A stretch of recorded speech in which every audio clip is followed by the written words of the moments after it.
I'm going to be installing some breaker boards, so I have a 110-inch track saw, just two 55-inch pieces spliced together.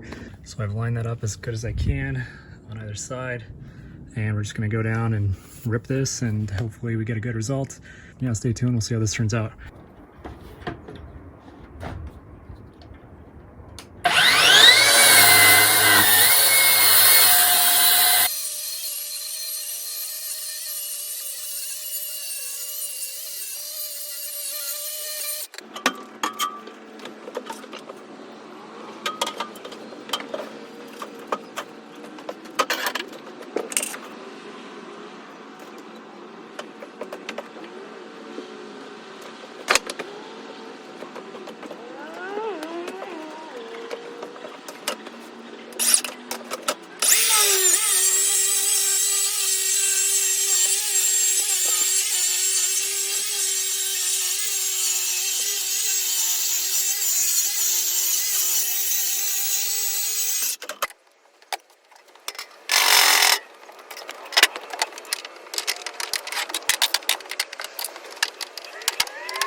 I got the first breaker board installed with the as close as I could to a 1/4 inch gap, and then I made it too narrow, so I put my track down again and just did another rip here to get this one so that I've got a nice 1/4 inch gap on either side now, so spacing will be consistent on our two breaker boards.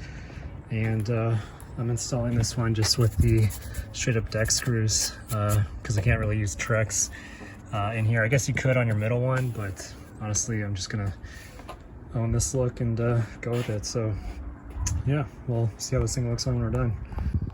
All right guys, we're about to drive in the last screw here, and this is what it looks like. Not perfect, but my first time, I think it's okay. But yeah, I'm happy with it. Track saw really helps, but if you're good with the circular saw, you can probably do this too.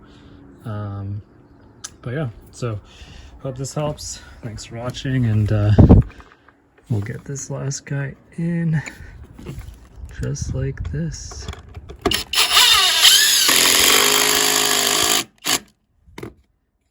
Cool.